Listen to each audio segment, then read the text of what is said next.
आपका स्वागत है।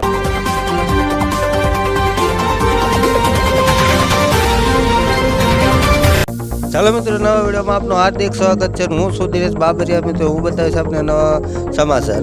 પાલિતાણા તાલુકાના શેત્રુંજી ડેમમાંથી 2 યુવકનો મૃતદેહ મળી આવ્યો હતો। ગઈકાલે શેત્રુંજી ડેમ ખાતે 2 યુવકો ડૂબવાના સમાચાર મળ્યા હતા। બંને યુવકો એક જ પરિવારના હોવાનું જાણવા મળ્યું હતું। પોલીસે મૃતદેહને પીએમ અર્થે સરકારી હોસ્પિટલ ખસેડવામાં આવ્યો હતો।